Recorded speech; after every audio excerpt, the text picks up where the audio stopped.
এই তো জানো সকালবেলা তুমি যখন স্কুল থেকে ফিরছিলে তখন আমাকে একটা গল্প বলছিলে না? হ্যাঁ। ওটা আমি ভালো করে শুনতে পাইনি, আরেকবার বলবে প্লিজ? হ্যাঁ। বলো তো কি হয়েছে ব্যাপারটা। আমার হাতে উড়ে উড়ে একটা পালক আসলো। কিসের পালক? চোখে। হ্যাঁ।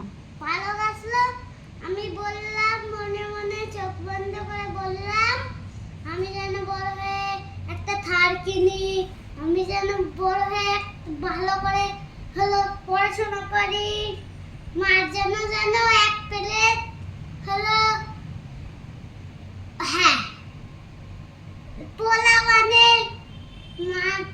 কেন পোলাও? কেন আমার জন্য কেন? পোলাও কেন? কেন তোমার তো পোলাও পছন্দ। ও আচ্ছা, ওই জন্য তুমি পোলাও চেয়েছো? হ্যাঁ। পালকের কাছে কেউ পোলাও চেলে পোলাও পায় নাকি? হ্যাঁ। তারপরে কি করলে? আমি হ্যাঁ, তারপরে করলাম উ করে উড়ে দিই। ফু করে উড়িয়ে দিলে। কোথায় গেল পালকটা? পালকটা কি জানি কোথায় গেল, চলে গেল। তুমি কোথা থেকে শিখেছো এটা? এটা তো তুমি একদিন করেছিলে না, তুমি তাই। সেখান থেকে করেছো? এটা তোমার পালক নিয়ে আমি ওটাকে মজা করে করেছিলাম, এরকম কিছু সত্যি হয় না। হ্যাঁ হ্যাঁ সত্যি হয় না এরকম কিছু। কি করলি?